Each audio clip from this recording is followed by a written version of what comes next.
ওকে। So কী অবস্থা? আচ্ছা, ওকে। So all is okay, সব ওয়ার্কিং। সো আমরা আজকে হচ্ছে আইসিটির লাস্ট চ্যাপ্টার 6, প্রোগ্রামিংয়ের মাধ্যমে সমস্যা সমাধান। ঠিক আছে? সো এই যে প্রোগ্রামিং, এই প্রোগ্রামিং কথাটাই হচ্ছে, মানে প্রোগ্রামিং বিষয়টাই তৈরি হয়েছিল কম্পিউটারের মাধ্যমে বিভিন্ন বাস্তব সমস্যাগুলো কীভাবে সমস্যার সমাধান করা যাবে, এর জন্যই মূলত হচ্ছে আমাদের প্রোগ্রামিং ল্যাঙ্গুয়েজগুলো, প্রোগ্রামিং ভাষাগুলো তৈরি করা হয়েছে। ঠিক আছে? সো প্রোগ্রামিংয়ের মাধ্যমে বাস্তব সমস্যার সমাধান, চ্যাপ্টার 6। ওকে। সো বলতেছে কি, বাস্তব সমস্যার সমাধানে প্রোগ্রামিং। বাস্তব জীবনে আমরা নানা ধরনের সমস্যার সম্মুখীন হই। আমাদেরকে ওই সকল সমস্যার সমাধান করে সামনের দিকে এগিয়ে যেতে হয়। সমস্যার সমাধান হলো চ্যালেঞ্জ বা বাধা শনাক্ত করার প্রক্রিয়া, যাতে সমস্যার প্রকৃতি বোঝা যায় এবং এটি অতিক্রম করার উপায় খুঁজে বের করা যায়। তো সমস্যার সমাধান মানে কি? সমস্যার সমাধান মানে হচ্ছে তুমি আগে ওই হলো হচ্ছে চ্যালেঞ্জ বা যে বাধাটা আছে সেটাকে তুমি খুঁজে বের করবা, তারপরে সেটার প্রকৃতি সম্পর্কে জানবা, এটা কীভাবে তৈরি করা যাবে বা এটা কীভাবে, বিষয়টা কী, এটার ইন ডিটেলস জানার পরে তারপরে তুমি সেটার কস্ট অ্যানালাইসিস, মানে কস্ট অ্যানালাইসিস না, শুধুমাত্র অ্যানালাইসিস করবা, তারপরে হচ্ছে একটা লাইক হচ্ছে আমাদের মানে আসতে পারে এরকম একটা বিষয়, তুমি হচ্ছে এটার থেকে একটা অ্যান্সার বের করার চেষ্টা করবা। তো এই প্রক্রিয়াতে সাধারণত সমস্যা সংজ্ঞায়িত করা, সমস্যার সম্ভাব্য সমাধানে চিন্তা করা, সেই বিকল্প সমাধানগুলো মূল্যায়ন করা এবং বাস্তবায়ন করার অন্তর্ভুক্ত থাকে। তাহলে দেখো বিষয়টা কি, তাহলে এই যে সমস্যার সমাধান কাকে বলে, জাস্ট এমনি আমরা এটা পড়তে শিখি। ঠিক আছে? না আসলে তুমি যদি এমনি ইন ডিটেলস জিজ্ঞেস করো, আসলে what do you mean by problem solving, ঠিক আছে, প্রবলেম সলভ করা, সমস্যা সমাধান করব, এটার মানে আসলে কি? এটার মানে হচ্ছে সমস্যাটা আসলে কি সেটাকে বোঝা, সংজ্ঞায়িত করা, সমস্যার সম্ভাব্য সমাধান নিয়ে চিন্তাভাবনা করা যেটা হইতে পারে, দেন এটার বিকল্প সমাধানগুলো মূল্যায়ন করা এবং সেই সমাধানগুলো বাস্তবায়ন করা, তুমি যে ভাবলা সেটা বাস্তবায়ন করার বিষয়টাও কিন্তু আমাদের এখানে ইনক্লুড করা থাকতেছে। তো এই বিষয়গুলোই মূলত হচ্ছে প্রোগ্রামিংয়ের মধ্যে থাকবে আর কি। দেখা যাক তা প্রোগ্রামিং ভাষা কাকে বলে। তো আমরা মনে ভাব প্রকাশ করার জন্য বিভিন্ন ভাষা ব্যবহার করি, যেমন বাংলা, ইংরেজি, ফ্রেঞ্চ, ল্যাটিন, স্প্যানিশ ইত্যাদি। কিন্তু কম্পিউটার আমাদের এই সকল ভাষায় সরাসরি বুঝতে পারে না। ঠিক আছে? কম্পিউটারকে যে কোনো নির্দেশ দিতে গেলে কম্পিউটার বুঝতে পারে এমন ভাষায় লিখতে হয়। কম্পিউটার সহ যে কোনো ইলেকট্রনিক্স ডিভাইস শুধুমাত্র 0 এবং 1কে বুঝতে পারে। এই 0 এবং 1 এই দুটোকে আমরা বলি হচ্ছে বাইনারি নাম্বার। ঠিক আছে? Binary number. ওকে। সো এই বাইনারি নাম্বারের পরে কি বলতেছে, কিন্তু শুধুমাত্র 0 এবং 1 দিয়ে তো নিজেদের সব কিছু নির্দেশগুলো তো লিখে ফেলা আমার জন্য কঠিন, তাই না? আমরা যে লিখে ফেলবো সব 0, 1 দিয়ে তুমি কিভাবে ট্রান্সলেট করবা? তোমার যে একটা প্রবলেম থাকতেছে, এই যে আমি একটা প্রবলেম বাই করতেছি, একটা জিনিস আমি টাইপ করতেছি, সেটা লিখতেছি, সেটা তো 0, 1 দিয়ে আমাদের লেখা আমাদের জন্য অনেক সমস্যা না? আমরা মানুষের সাধারণত যেসব ব্যবহার করি সেগুলো শুধুমাত্র 0 এবং 1 দিয়ে তৈরি নয়, তাই না? তাহলে আমাদের কম্পিউটারের সাথে কীভাবে যোগাযোগ করব? সরি, ওকে। তাহলে এমন কিছু ভাষা আছে যেখানে ওই ভাষার রীতিনীতি অনুসরণ করে লিখলে বা কম্পিউটার সেই ভাষাকে সহজেই নিজের বোঝার উপযোগী হিসেবে রূপান্তর করে নিয়ে নির্দেশগুলো বুঝতে পারে। এই ভাষাগুলোই হচ্ছে প্রোগ্রামিং ভাষা। তাহলে প্রোগ্রামিং ভাষা কাকে বলে? যেই ভাষাগুলো কম্পিউটার সহজে বুঝতে পারে এবং সহজে বুঝতে পারে না, যেই ভাষাগুলোকে সহজেই নিজের বোঝার উপযোগী করে রূপান্তর করে নিতে পারে, সেগুলোকে বলে প্রোগ্রামিং ভাষা। ঠিক আছে? ওই প্রোগ্রামিং ভাষা এই যে আমরা যে শিখবো, এগুলো কিন্তু কম্পিউটার কিন্তু এগুলো বুঝে না। ঠিক আছে? কিন্তু কম্পিউটার কি করে? কম্পিউটার এগুলো নিজেকে বুঝে নেওয়ার জন্য রূপান্তর করে নিতে ইজি হয় আর কি। ঠিক আছে? এটা বিষয়টা কি, মানে বিষয়টা হচ্ছে লেটস সে তুমি বাংলা কথা বলো, ঠিক আছে, কিন্তু একজন চাইনিজ মানুষ, ঠিক আছে, একজন চাইনিজ মানুষ, তো এই বাংলা ধরো যে মানুষ এবং চাইনিজ সেকেন্ড মানুষ বললাম, এটাকে তুমি কম্পিউটারের সঙ্গে তুলনা করো। ঠিক আছে? এই চাইনিজ শুধুমাত্র চাইনিজ ভাষা শিখবে বা জানবে, তো এখানে ধরে নিলাম এ শুধুমাত্র 0 এবং 1 জানে খালি। ঠিক আছে? এখন বাংলার মাধ্যমে তুমি যদি একে যদি ইনফরমেশন দাও, করবে? এ তো কিছুই বুঝবে না, এটা বুঝতেই পারবে না। তাহলে কিন্তু এখন ও কি করতেছে, ও বলতেছে যে তুমি যদি আমাকে ইংলিশের মাধ্যমে কিছু একটা বলে দাও, এইটা আমি 0 এবং 1-এ রূপান্তর করে নিতে পারবো, আমার সেই সক্ষমতা আছে। ঠিক আছে, বলতেছে আমি বাংলা একদমই বুঝি না, কিন্তু তুমি যদি আমাকে কিছু কিছু ইংলিশ বলো, সেটা আমি হচ্ছে 0, 1 অর্থাৎ চাইনিজে বুঝে নিতে আমার ইজি হবে। তাহলে এই যে মাঝখানে যে ল্যাঙ্গুয়েজটা, এটাকে আমরা বলতে পারি প্রোগ্রামিং ল্যাঙ্গুয়েজ, যা হচ্ছে আমাদের ভাষা এবং কম্পিউটার ভাষা একটা মধ্যস্থতা হিসেবে কাজ করে। তো একে যখন এটা দেয়া হয়, এই ইংলিশটাকে ও বুঝতে ইজি হয়। ইংলিশ কিন্তু বুঝে না, কিন্তু ইংলিশ থেকে চাইনিজ বুঝে নিতেও সহজ হয়, বিষয়টা এরকম আর কি। তো প্রোগ্রামিংয়ের মধ্যেও কম্পিউটার প্রোগ্রামিংকে বুঝে না, কিন্তু প্রোগ্রামিংকে ট্রান্সলেট করে নিতে ওর ইজি হয় 0 এবং 1-এ, বুঝতে পারছি? এরকম একটা বিষয়। তো এরকম কিছু কিছু ভাষা আছে, কি কি? সি, তারপরে C++, পাইথন, জাভা ইত্যাদি। আচ্ছা, তো আমরা যে কোনো একটা প্রোগ্রামিং ভাষা শিখলে সেই ভাষার মাধ্যমে কম্পিউটারকে প্রয়োজন মতো বিভিন্ন নির্দেশ দিতে পারবো।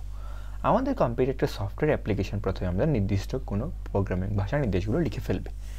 কম্পিউটারে এমন একটা রূপান্তর ব্যবস্থা থাকে, সেই প্রোগ্রামিং ভাষাকে মেশিনগুলোর রূপান্তর করে। আচ্ছা, তাহলে দেখো এখানে আমরা কি করতেছি, এই হ্যালো, ঠিক আছে, এই প্রোগ্রামিং ভাষা এই হ্যালোটাকে একটা ট্রান্সলেটারের মাধ্যমে যাবে, এই ট্রান্সলেটার ওকে মেশিন করে ওটা 0, 1, 0, 1 এরকম করে এই হ্যালোকে ও ট্রান্সলেট করে ফেলছে এটাতে। দেখো মেশিন কোড বা মেশিন ভাষা কাকে বলে? মূলত 0 এবং 1-এর সমন্বয়ে তৈরি বাইনারি কোডকে আমরা মেশিন কোড বা মেশিন ভাষা বলবো, বুঝতে পারছি? তাহলে তুমি যদি বলে যে যে মেশিন কোডের মধ্যে কি কি থাকে, মেশিন কোডের মধ্যে আমাদের 0 এবং 1 থাকে, ঠিক আছে? তাহলে জাস্ট শিখে ফেলো, এখন যেহেতু ক নম্বরে কোনো প্রশ্ন নাই। তারপরে জানা রাখা উচিত, ঠিক আছে, যে বাইনারি ভাষা কাকে, মেশিন ভাষা কাকে বলে বা মেশিন কোড কাকে বলে। 0 এবং 1-এর সমন্বয়ে তৈরি বাইনারি কোডকে আমরা মেশিন কোড বা মেশিন ভাষা বলা হয়, যা আমাদের কম্পিউটার সরাসরি বুঝতে পারে। কাজেই প্রোগ্রামিং ভাষা এবং মেশিন কোডের মধ্যে রূপান্তরের কাজটি অনুবাদক করে। এই যে প্রোগ্রামিং আমরা ভাষাগুলো শিখবো, এই প্রোগ্রামিং ভাষা আগেও বলছি না যে প্রোগ্রামিং ভাষা কিন্তু কম্পিউটার বুঝতে পারে না। এই প্রোগ্রামিং ভাষাকে কিসের মধ্যে যেতে হয়? ট্রান্সলেটারের কাছে যেতে হয়। এই ট্রান্সলেটার 2টা ভাষাই বুঝে, বুঝতে পারছি? যেমন এখানে আমাদের বিষয়টা কি, এটা একটা ইংলিশের মতো, ঠিক আছে? ইংলিশকে ওরা ট্রান্সলেট করতে ইজি হবে। ইংলিশের পরে এখানে একটা ছোট্ট করে আমরা যদি একটা ট্রান্সলেটর বসাই দিই, তাহলে ইংলিশের মাধ্যমে ইংলিশ থেকে চাইনিজে ট্রান্সলেট করা ইজি।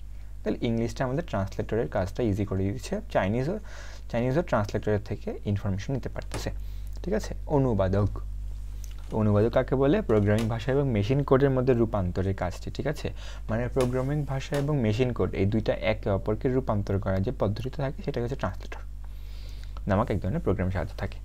অনুবাদকের মাধ্যমে মেশিন কোডের রূপান্তরের ফলে আমরা নির্দেশগুলো কম্পিউটার বুঝতে পারি এবং সেই নির্দেশগুলো আমাদের কাজ করে। এই যে দেখো, এই যে প্রোগ্রামিং ভাষার মধ্যে আমি একটা হ্যালো লিখেছি, ট্রান্সলেটর বুঝতে পারছে হ্যালো বিষয়টা কি।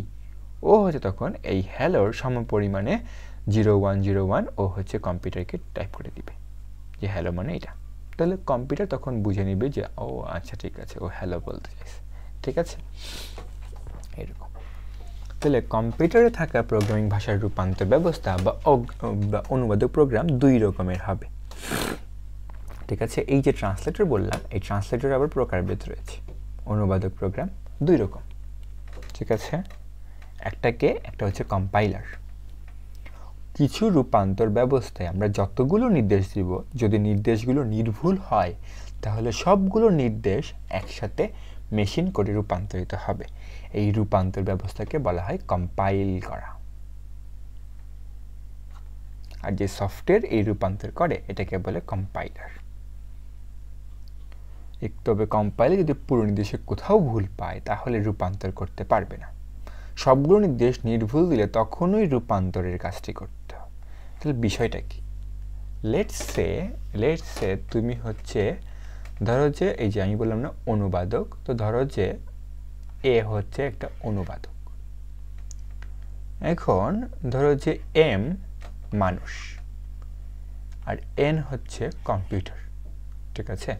তো মানুষ কি করতে যেতেছে, মানুষ হচ্ছে তুমি কি করতে যেতেছো, তুমি কম্পিউটারকে বুঝে যেতেছো যে হাই, এই কথাটা।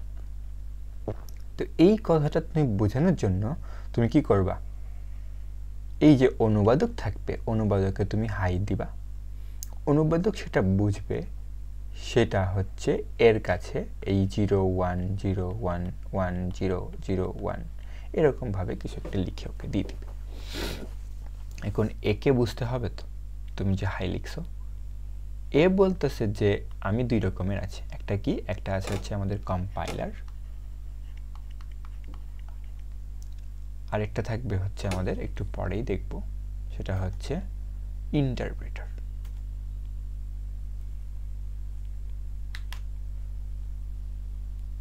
একটা থাকবে কে, এই অনুবাদক যে বললাম মাঝখানে থাকবে, এ হচ্ছে একটা কম্পাইলার, আর একটা হচ্ছে আমাদের ইন্টারপ্রেটার।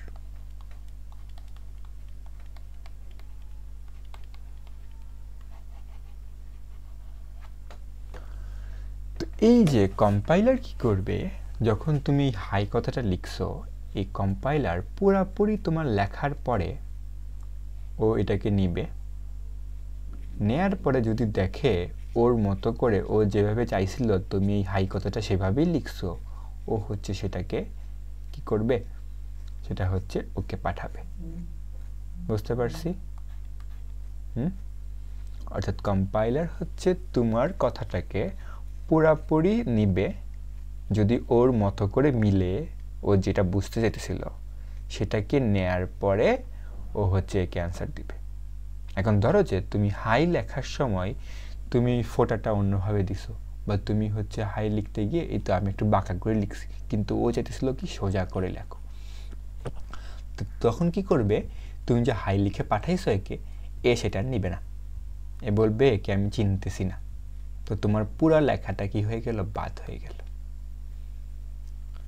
এখন তুমি কি করতে হবে, তোমাকে আবার আসতে হবে, আবার এসে এই হাই লেখাটাকে আবার লিখতে হবে, ওকে আবার পাঠাতে হবে, ওর মতো করে মিললে ও হচ্ছে ওইটাকে পাঠাবে। এই হচ্ছে কম্পাইলারের কাজ, ঠিক আছে।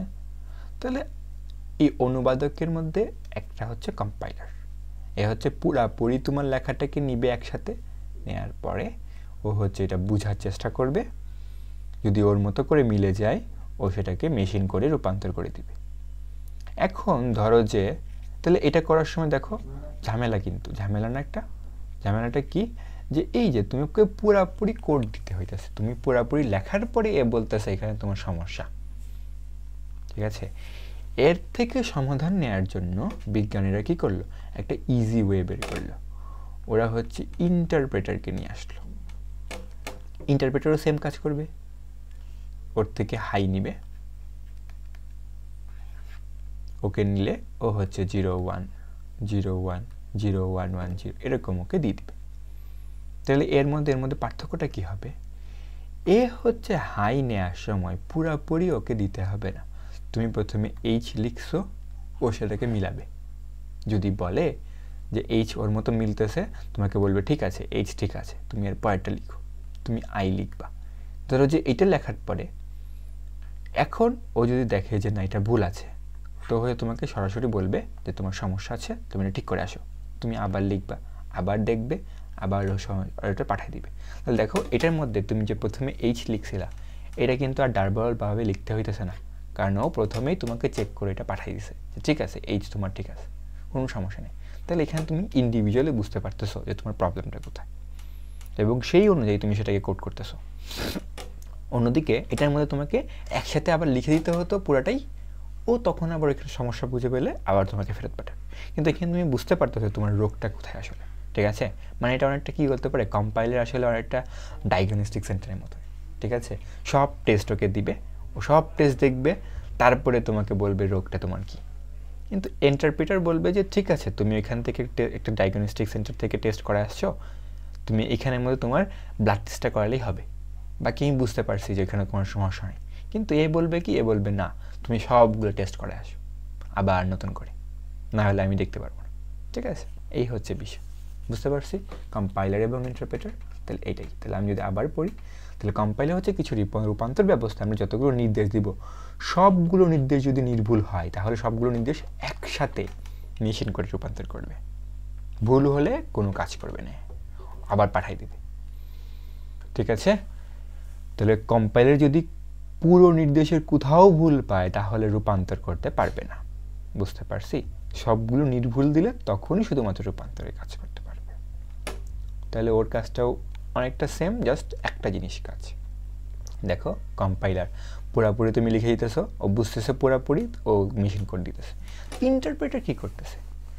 কিছু রূপান্তর ব্যবস্থা আমরা যত নির্দেশ দিই না কেন সব একসাথে কি করবে না, ও রূপান্তর করবে না, একটি একটি করে নির্দেশ ও ধারাবাহিকভাবে রূপান্তর করবে। এই রূপান্তর ব্যবস্থাকে আমরা ইন্টারপ্রেটার বলবো, ইন্টারপ্রেট করা। ঠিক আছে? আর যে রূপান্তরের কাজটি করা হবে বা করবে তাকে বলবো ইন্টারপ্রেটার।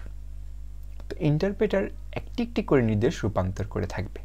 কোন নির্দেশ ভুল পেলে সেই নির্দেশ আসার পরে থেমে যাবে, ও বলবে না এখানে কোনো সমস্যা আছে। এই দেখো, তাহলে প্রোগ্রামিং ভাষার মধ্যে তুমি যখন কম্পাইলারকে দাও, ও কম্পাইলার ডাইরেক্ট সব কিছু বুঝে একসাথে মেশিন কোড নিয়ে।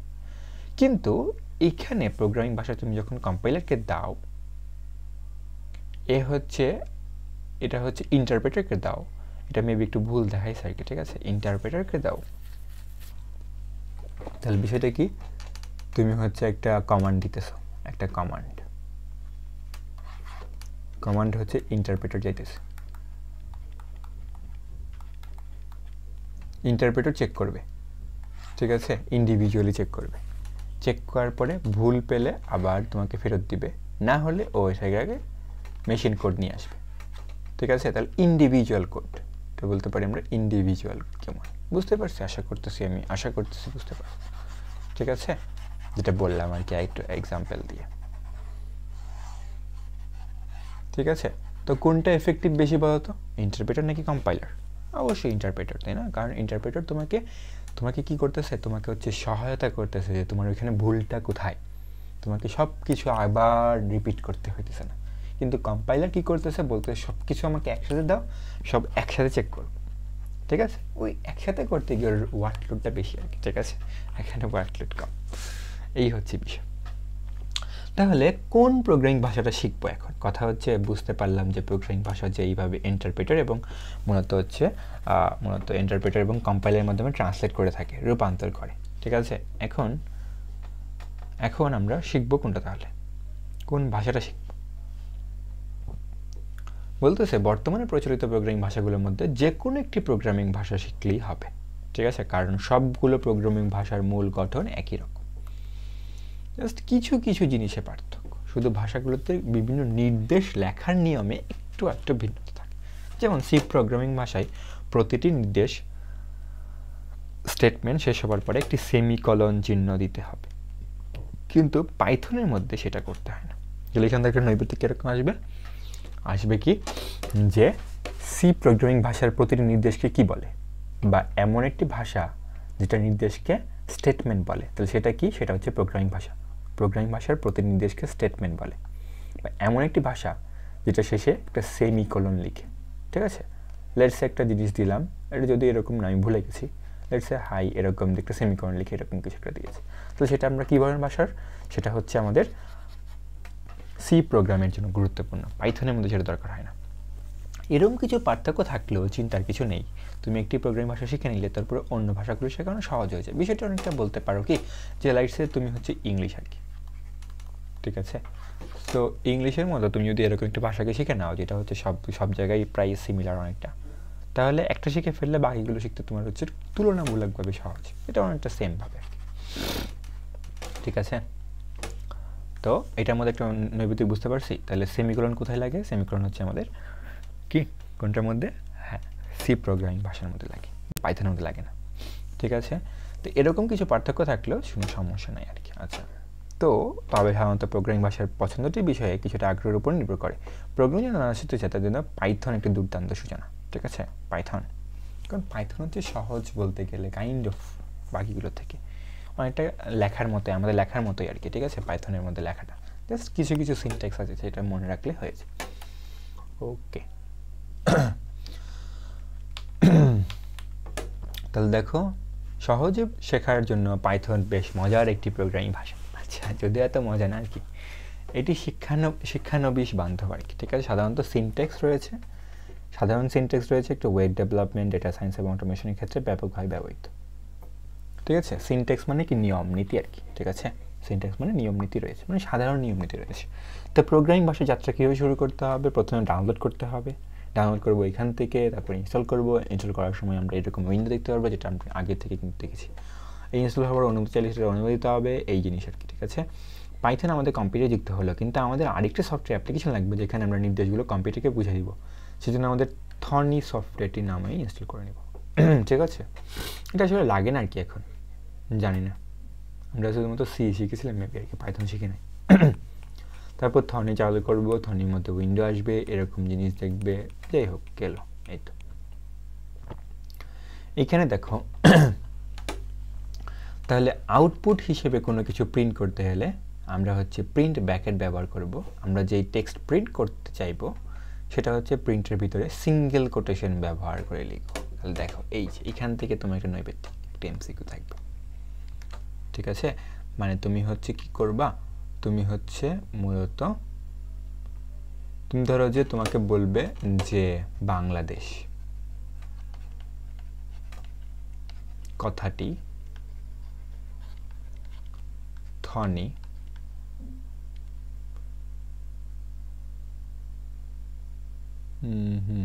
থনির মধ্যে, ঠিক আছে। থনি এর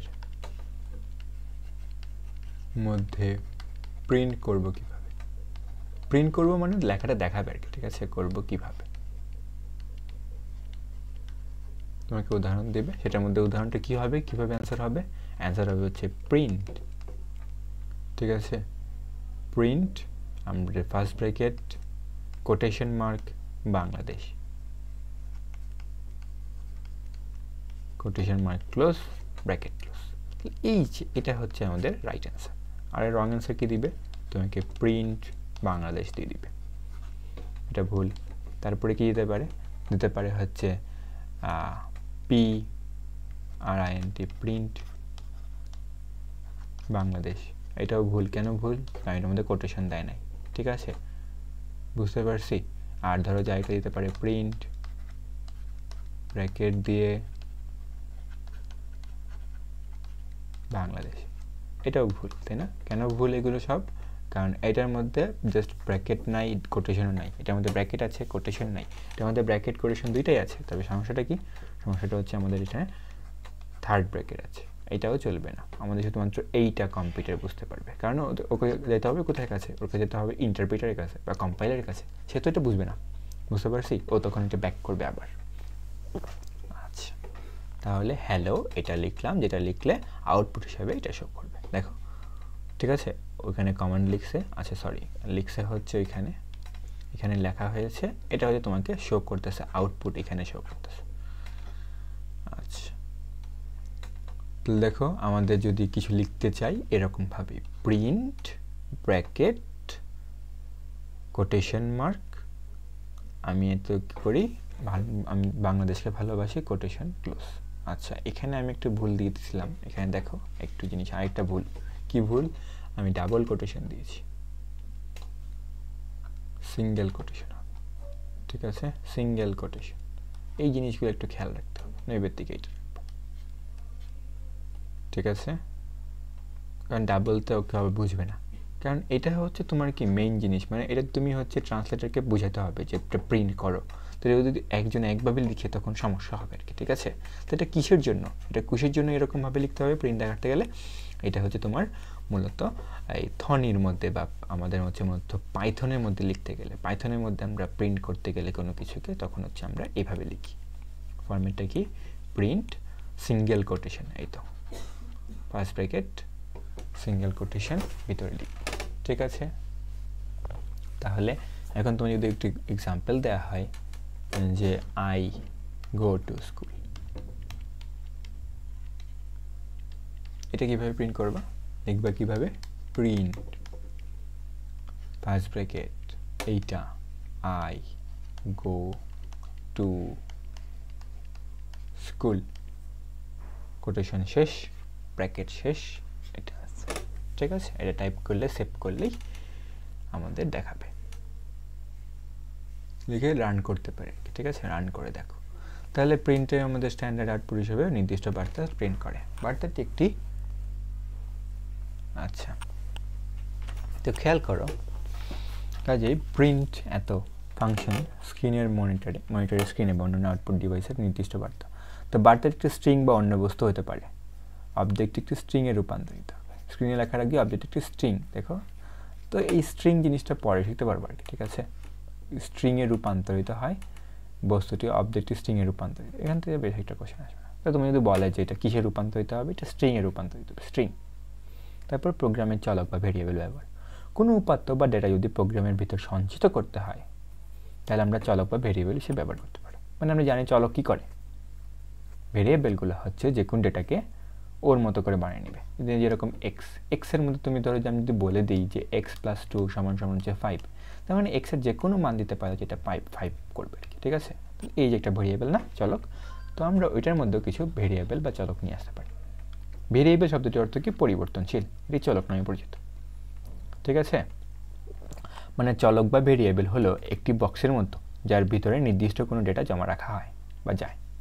কাজে আমরা চাইলে প্রোগ্রামে একটি লাইনের ভেরিয়েবলের মধ্যে একটি ডেটা জমা রাখতে পারি, অন্য লাইনে সেটি ডাটা পরিবর্তন করে ভিন্ন একটি ডাটা জমা রাখতে পারি, ঠিক আছে। তো উল্লেখ্য, পাইথন প্রোগ্রামে চলক বা ভেরিয়েবলে কোনো নির্দিষ্ট ডেটা টাইপ ঘোষণা করার প্রয়োজন নেই এবং ডেটা টাইপ সেট করার পরে কোনো পরিবর্তন করতে হয় না। মানে এখানে একটা একটা জাস্ট বলতে পারো একটা প্রোগ্রামের একটা ফিচার আর কি, ঠিক আছে। পাইথনের মধ্যে কী করতে হইতেছে না, দেখো সি এর মধ্যে এটা করতে হয়, সি এর মধ্যে আরেকটা কাজ করতে হয়, যেটা দেখো তো সি এর মধ্যে আরেকটা কী ছিল যেটা মূলত পাইথনের মধ্যে দরকার হয় না, সেটা দেখো আরেকটু আগেই ছিল আর কি, ঠিক আছে। ওয়ার ইজ ইট, এই তো সি এর মধ্যে আমাদের কোনো স্টেটমেন্ট লেখার পরে সেটা হচ্ছে সেমিকোলন দিতে হয়, পাইথনের সেটা দিতে হয়, ঠিক আছে। তাহলে দেখো এটা, দেখো আমরা যে এটা একটু স্টেটমেন্ট লিখছিলাম হেলো ওয়ার্ল্ড প্রিন্ট করো, সেটা কেউ আমি সেমিকোলন দিই নাই, ব্যাস লিখে দিছি। পাইথনের মধ্যে এটা লিখলে কেটে দিত, মানে নিতই না আর কি, ঠিক আছে, কোনো অ্যান্সার দিবে না। পাইথনের মধ্যে আরেকটা জিনিস লাগলে ওই ডেটা টাইপটাকে আমাদের ঘোষণা করতে হয় না, ওকে। তারপরে এখান থেকে একটা নৈবেদিক আসবে আর কি, ঠিক আছে। তো এই পার্টটা চলক এবং ভেরিয়েবল নামকরণ। আমরা সবার যেমন একটা নির্দিষ্ট নাম আছে, তেমনি নাম দিয়ে অপরকে চিনি, তেমনি প্রোগ্রামের প্রতিটা ভেরিয়েবল একটি নির্দিষ্ট নাম দিতে হয়, যেই নাম দিয়ে পুরো প্রোগ্রাম আমরা ভেরিয়েবলটাকে চিনতে পারবো এবং তো ব্যবহার করতে পারবো। যেমন আমরা যদি চাই নাম্বার নামে একটি ভেরিয়েবল তৈরি করব, তো ভেরিয়েবল মান হবে 9 হিসেবে জমা রাখতে চাই, তাহলে আমরা লিখব কি নাম্বার = 9। তো ভেরিয়েবল লেখার কিছু নিয়ম কারণ, এইটা পার্ট অনেক গুরুত্বপূর্ণ, এখান থেকে নৈবেদিক থাকবেই বলতে পারো, তো থাকে আর কি, ঠিক আছে। এই প্রথম জিনিস কি, ভেরিয়েবলের নাম দেওয়ার সময় প্রথম নিয়মকরণ হচ্ছে ভেরিয়েবলের নাম সবসময় একটি শব্দ হবে। এই যে ভেরিয়েবলের নাম সবসময় একটি শব্দ হবে, একাধিক শব্দ দিয়ে আমরা একটি ভেরিয়েবল নাম লিখতে পারবো না, একটি শব্দ হবে, ঠিক আছে। তবে আমরা চাইলে দুটি শব্দের মধ্যে থাকা স্পেসগুলো বাদ দিয়ে তাদের মধ্যে একটি শব্দ হিসেবে ভেরিয়েবল নাম দেওয়া যায়।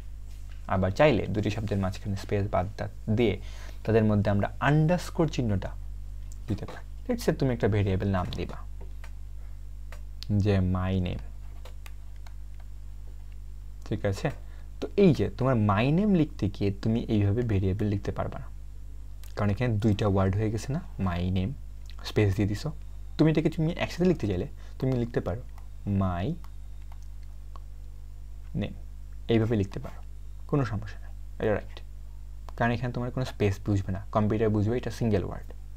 বা মাই আন্ডারস্কোর নেম, এটা দিয়ে ওরা বুঝবে এটা হচ্ছে সিঙ্গেল ওয়ার্ড, বুঝতে পারছি। তো এই দুইটা দেওয়া যাবে, কিন্তু স্পেস দিয়ে দেওয়া যাবে না। এই তো আন্ডারস্কোর, এটাকে আমরা বলি কি আন্ডারস্কোর, নিচে একটা সাইন দেয়া।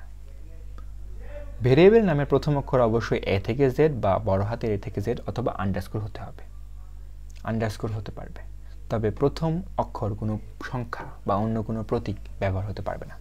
প্রথম অক্ষরের পর বাকিগুলো যে কোনো সংখ্যা আন্ডারস্কোর ব্যবহার করা যাবে, ঠিক আছে। তো ভেরিয়েবলের নামে কোনো আমরা প্রতীক চিহ্ন ব্যবহার করতে পারবো না, এই যে @ এত এগুলো কোনো প্রতীক, তাই না। তাহলে আমরা ভেরিয়েবলের নামে কোনো প্রতীক চিহ্ন ব্যবহার করতে পারবো না। তাহলে প্রথম নিয়ম কি শিখলাম? প্রথম নিয়ম শিখেছি আমাদের স্পেস থাকা যাবে না, অর্থাৎ সিঙ্গেল ওয়ার্ড থাকতে হবে। সিঙ্গেল ওয়ার্ড দরকার না হলে তুমি যদি ডাবল ওয়ার্ড লিখতে চাও সেটাকে তুমি স্পেসটাকে কমাই দিলেই, মানে স্পেসটা বাদ দিয়ে দিলেই সেটা সিঙ্গেল ওয়ার্ড হয়ে যাবে, বা একটা আন্ডারস্কোর দিয়ে দিলেই হয়ে যাবে। বুঝতে পারছি? 2 নাম্বার নিয়ম কি? 2 নাম্বার নিয়ম হচ্ছে আমাদের ভেরিয়েবলের নামের মধ্যে কোনো কি থাকা যাবে না, শুরুর মধ্যে কোনো নাম্বার থাকা যাবে না। লেটস সে 1 মাই নেম এরকম থাকা যাবে না। 1 মাই নেম কাট।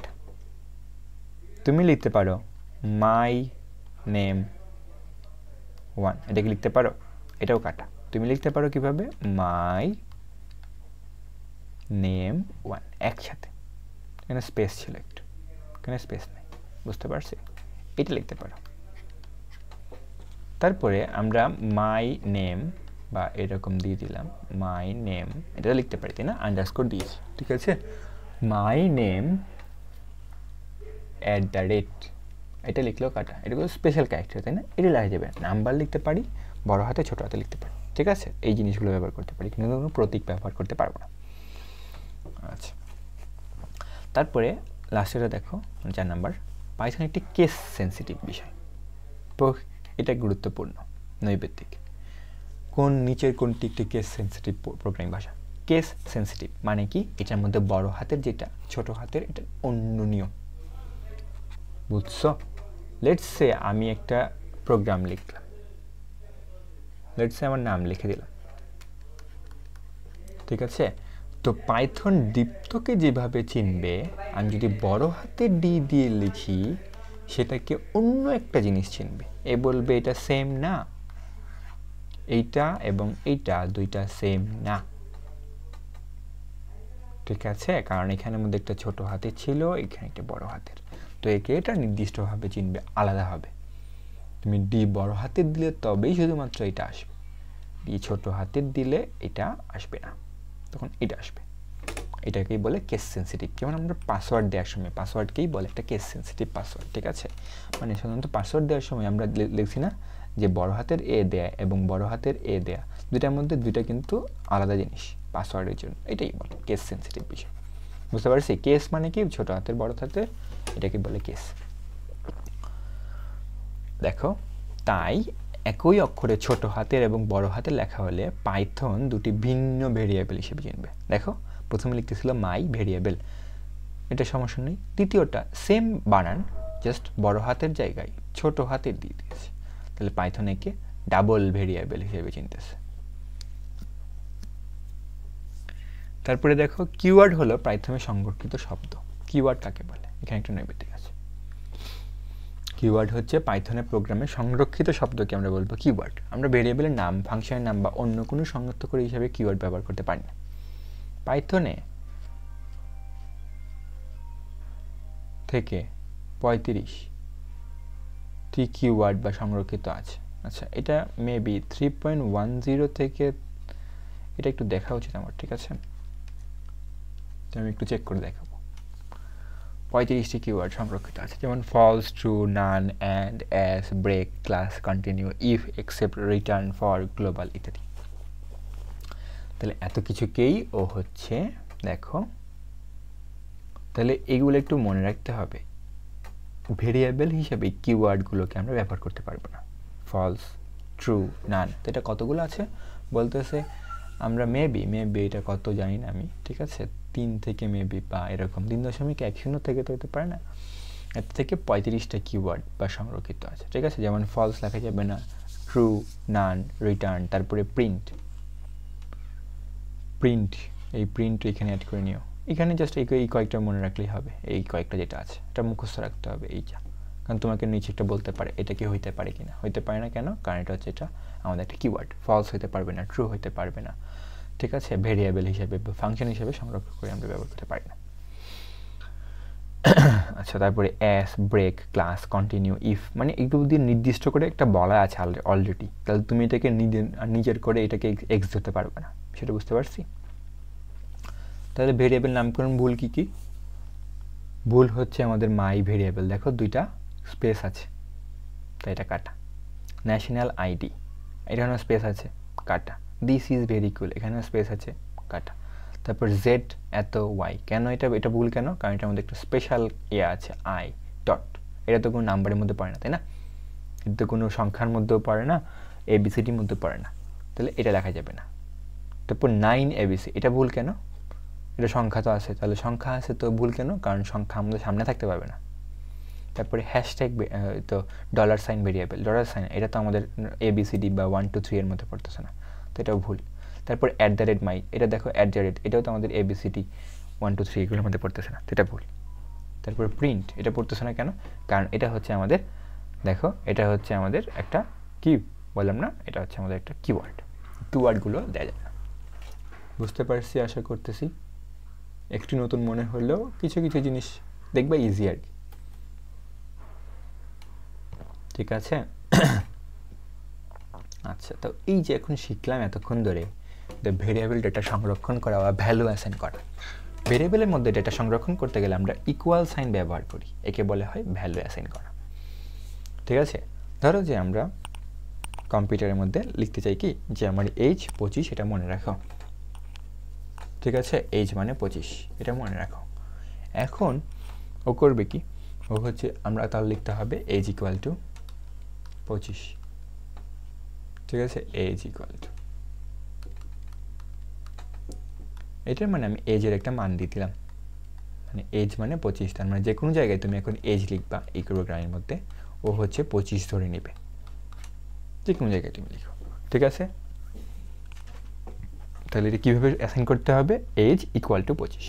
তা প্রিন্ট করতে চাইলে আমরা প্রিন্ট, ঠিক আছে? প্রিন্ট আমরা কি করব? প্রিন্টের মধ্যে হচ্ছে আমাদের মূলত দেখো এজ ইকুয়াল টু দিয়ে দিলাম, তাহলে এখন আমরা প্রিন্ট আমরা হচ্ছে ফার্স্ট ব্র্যাকেটে নিয়ে চলে আসবো আবার। এবং এখানে হচ্ছে একটা জিনিস, যেটা হচ্ছে এখানে কি দেওয়া উচিত ছিল বলো তো? এখানে আমাদের হচ্ছে কি করে নাই, একটা মূলত উপরে যেই কি বলে এটাকে, সিঙ্গেল কোটেশন, এটা দেয় নাই, তো এটা না দেওয়ার জন্য তো প্রিন্ট এজ তো ইউজ করা যাবে না। আচ্ছা, এটা একটু দেখতে হবে আমার। সাপোজ জেনে রাখো ভ্যালু অ্যাসাইন করার জন্য আমরা এটা করব, ঠিক আছে? আবার প্রোগ্রামে একটি ভ্যারিয়েবল মান একাধিকবার পরিবর্তন করা সম্ভব। ভ্যারিয়েবলের মধ্যে নতুন মান অ্যাসাইন করার আগে আগেরটি মুছে যায় এবং সর্বশেষ অ্যাসাইনটি জমা হয়ে যায়, ঠিক আছে? ধরো যে তুমি একটা দিয়েছিলে আর কি, ভ্যালু এত 1, তো প্রিন্ট ভ্যালু নাও দিলে এটা অ্যাড করবে। এখন বলতেছি ভ্যালু নাও ইকুয়াল টু, তাহলে ভ্যালু নাও দিলে এখন 2 প্রিন্ট করবে, দেখো প্রোগ্রামের মধ্যে। তাহলে প্রোগ্রামের আউটপুট কী হবে? ভ্যালু নাও ইকুয়াল টু 1 মানে এটা 1, এটা মানে 2, এটা মানে 3, ঠিক আছে? এগুলো আর কি।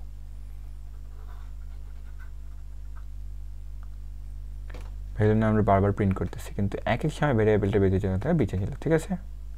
বুঝতে পারছি? তাহলে এখানে প্রিন্টের মধ্যে আমাদের কি দেয় না, আমাদের হচ্ছে মূলত কোটেশন দেয় না। এটা মেবি ভেরিয়েবলের জন্য এটা দরকার হয় না, তবু আমি একটু চেক করবো আর কি, ওকে? তারপরে কি বলতেছে ডেটা টাইপ। ডেটা প্রক্রিয়াকরণের জন্য প্রসেসরকে পূর্ণ সংখ্যা, ভগ্নাংশযুক্ত সংখ্যা, বর্ণ, শব্দ, বুলিয়ান বা লজিক্যাল ডেটা নিয়ে কাজ করতে হয়, ঠিক আছে? আমরা জানি আমাদের ডেটাগুলো অনেক ধরনের, পূর্ণ সংখ্যা ডেটা আছে, ভগ্নাংশযুক্ত সংখ্যা যেটা আছে, বর্ণ আছে, অ্যালফাবেটিক্যাল যে ডেটাগুলো, তারপরে শব্দ আছে, তারপরে বুলিয়ান বা লজিক্যাল ডেটা আছে, এইগুলো আর কি।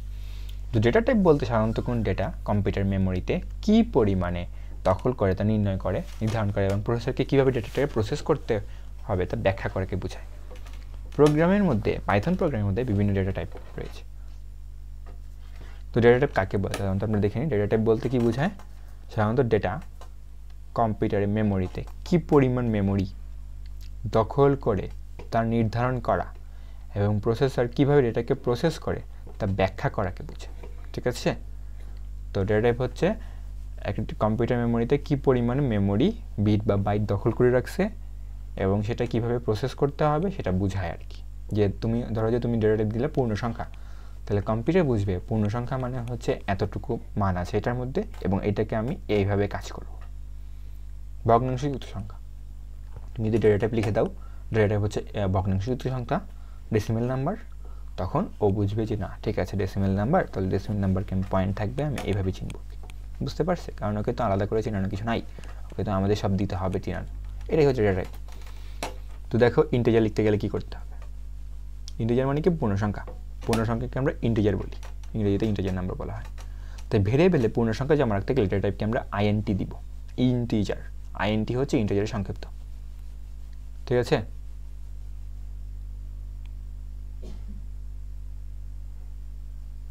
আমি একটি উদাহরণ কি এটা, তাহলে ডেটা টাইপ আমাদের লিখে গেলে আমাদের দেখো একটা নাম লিখছে, ঠিক আছে, ইকুয়াল টু 5, এখানে ডেটা টাইপ কিন্তু এখানে মানে উল্লেখ করে নাই, জাস্ট আইএনটি দিয়ে বুঝেছে, এখানে পুরোটা লিখে নেই আর কি, ঠিক আছে, যে ডেটা টাইপটা আমরা কীভাবে দিব সেটা লিখে নেই, ঠিক আছে, এটা লিখে নাই, জাস্ট এখানে জাস্ট ডেটা টাইপকে বুঝাইছে যে ইন্টিজার লিখলে দেখো 5, তাহলে এটা ইন্টিজার ডেটা টাইপের আন্দাজ চলে আসবে। তারপর দেখবো ফ্লোট, একটি ভেরিয়েবল আমরা ভগ্নাংশ দুই সংখ্যা রাখতে পারি, এমন সংখ্যাকে আমরা বলি ফ্লোটিং নাম্বার, তো এখানে ডেসিমেলকে আমরা ফ্লোটিং সংখ্যা বলবো আর কি, ঠিক আছে। যেমন দেখো তোমাকে যদি বলা হয় এটা কোন ডেটা টাইপে, এটা হচ্ছে ফ্লোট, ভগ্নাংশ সময় রাখতে গেলে ডেটা টাইপকে বলতে হবে ফ্লোট। তারপর এসটিআর স্ট্রিং, কোনো টেক্সট বা অক্ষর জাতীয় তথ্য রাখতে গেলে সেটাকে আমরা অ্যালফাবেটিক্যালকে বলবো স্ট্রিং, এই ধরনের আমরা এসটিআর ডেটা টাইপটা অন্তর্ভুক্ত করি। এখানে এসটিআর হলো স্ট্রিংয়ের সংক্ষিপ্ত রূপ। স্ট্রিং ভেরিয়েবল টেক্সট রাখতে চাইলে সিঙ্গেল কোটেশনের মধ্যে রাখতে হবে, এটা একটা নিয়ম, আরেকটি নতুন নিয়ম, যে দেখো এটার মধ্যে আবার সিঙ্গেল কোটেশন চলে আসবে, এগুলোর মধ্যে কিন্তু আসে নাই, এটার মধ্যে আসবে, ঠিক আছে। তাহলে এ ইকুয়াল টু এত বি, তার মানে এটা string variable, B equal to this string variable, ঠিক আছে, বুঝতে পারছি। আচ্ছা, তাহলে ইন্টিজার মানে পূর্ণ সংখ্যা থাকলে, ফ্লোট মানে দশমিক সংখ্যা থাকলে, স্ট্রিং মানে হচ্ছে কোন সংখ্যা। তাহলে তোমাকে আমি জাস্ট উদাহরণ দিয়ে দিলাম, ধরো যে আমি বললাম হচ্ছে ইয়ার ইকুয়াল টু 2500, তাহলে এটা কোন ধরনের ডেটা টাইপ, এটা হচ্ছে আমাদের ইন্টিজার, আইএনটি ডেটা টাইপ, ঠিক আছে, কারণ এটা পূর্ণ সংখ্যা। তারপর আমরা বললাম ওয়েট, ওয়েট বলে আমি বললাম হচ্ছে 63.5, তাহলে এইটা কোন ধরনের ডেটা টাইপ, এটা হচ্ছে আমাদের ফ্লোট, ঠিক আছে। তারপর আমরা যদি বলি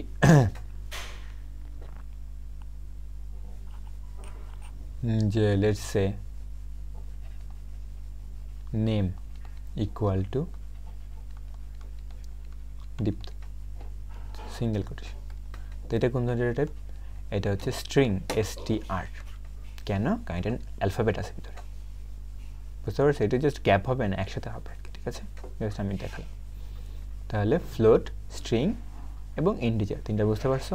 ফ্লোট হচ্ছে আমরা মূলত দশমিকের জন্য, ইন্টিজার হচ্ছে আমরা পূর্ণ সংখ্যার জন্য, এবং স্ট্রিং হচ্ছে কোনো নামের মধ্যে কোনো অক্ষর জাতীয় কোনো সংখ্যা থাকলে তখন যেমন দেখো ফার্স্ট ব্র্যাকেটে চলে আসবে, ঠিক আছে, স্ট্রিং এত এত। তারপরে বুলিয়ান সংখ্যা আর কি, কোনো ভেরিয়েবল যদি সত্য এবং মিথ্যা নিয়ে কাজ করে ডেটা হিসেবে রাখতে হয়, সেটাকে আমরা বলবো বুলিয়ান। এখানে বুল ডেটা টাইপের মাত্র শুধু দুটো জিনিস রাখাছে, একটা ট্রু একটা ফলস। বুলিয়ান হচ্ছে এটা মানে 0 এবং 1 আর কি, ঠিক আছে। যেমন উদাহরণ হিসেবে এ ইকুয়াল টু ট্রু, এটা লেখা মানে এটা হচ্ছে একটা বুলিয়ান সংখ্যা। তো আরও কিছু দরকার আছে, এটা আমরা পরবর্তী সময় জানতে পারবো আর কি, বুঝতে পারছি।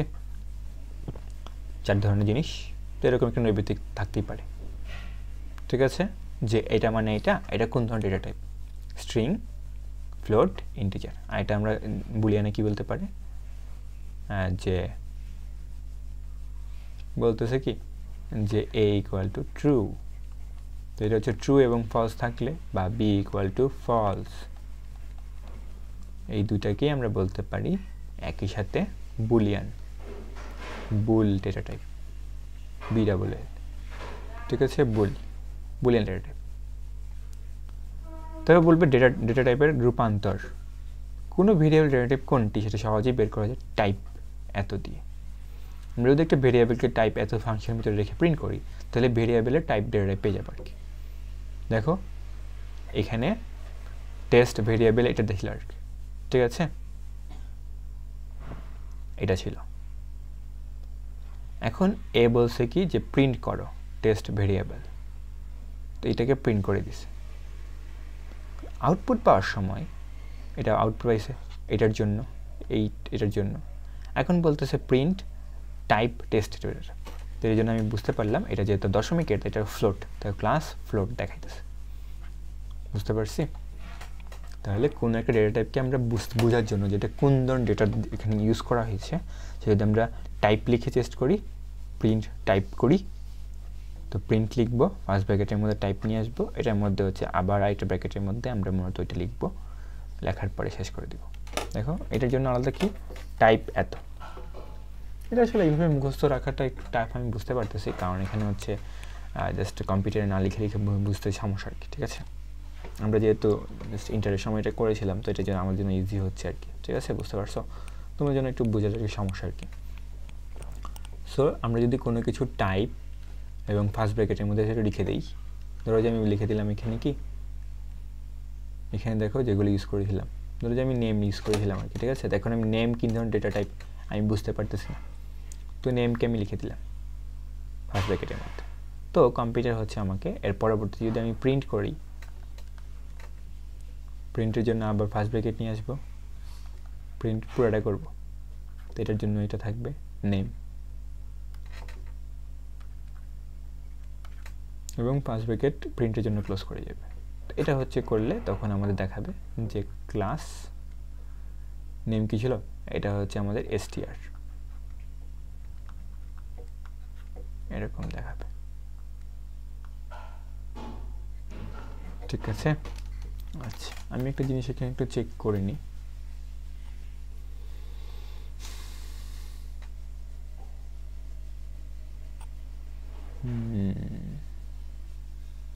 এই তো, তাহলে এখানে দেখতে পারতেছো স্ট্রিং মানে কি, স্ট্রিং মানে হচ্ছে আমরা এটা হচ্ছে একটা লেখা সংখ্যাবাচক, মানে সরি একটা অ্যালফাবেটিক্যাল জিনিস। ঠিক আছে, অ্যালফাবেটিক্যাল জিনিসকে আমরা এখন স্ট্রিং বুঝতে পারছি, তো এই জন্যই বলছিলাম স্ট্রিং পরে বুঝতে পারবো। ঠিক আছে, string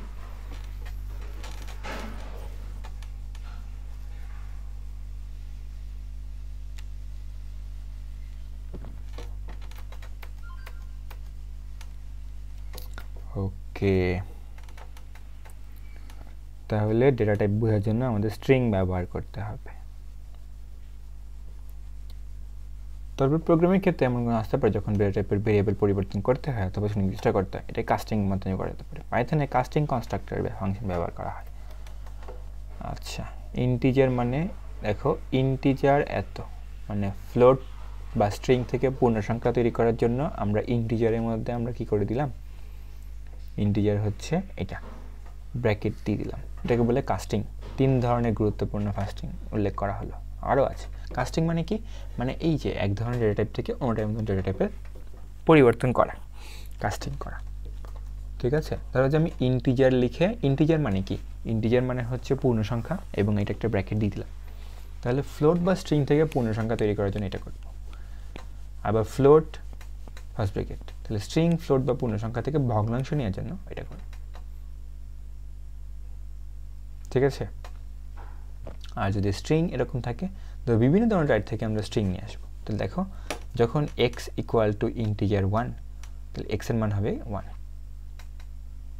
y equal to integer এত, মান হবে 2, z ইকুয়াল টু এত, তার মান হবে 3। ঠিক আছে, মানে সবগুলো ইন্টিজার সংখ্যা নিয়ে আসছে। দেখো 3 ছিল ব্র্যাকেটে ছিল, কোনো ইয়ে নাই, 1 ছিল, x এর মান x কে এত করে ফেলছে।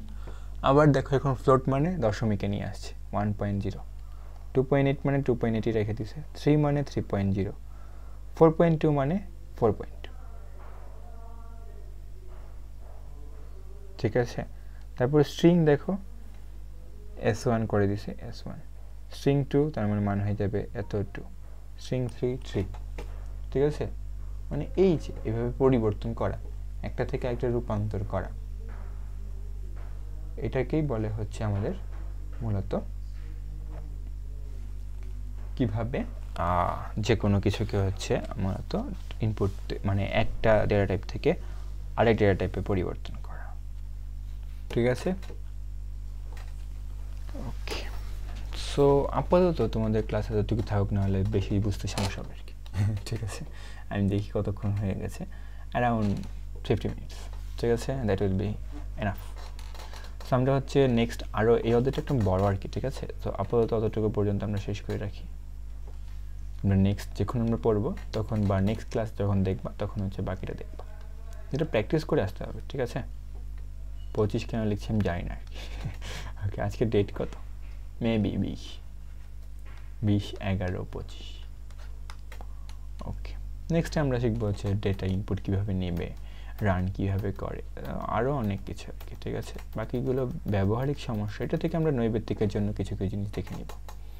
অতটুকু যেটা দেখছি সেটা নৈবেত্তিকের জন্য আমাদের গুরুত্বপূর্ণ ছিল আর কি। এরপরে যেটা পার্ট দেখবো এটার মধ্যে নৈবেত্তিকের 1-2টা পার্ট, ঠিক আছে? অতটুকু ভালো করে বুঝে রাখো, নেক্সট আমরা এটা দেখব। ওকে।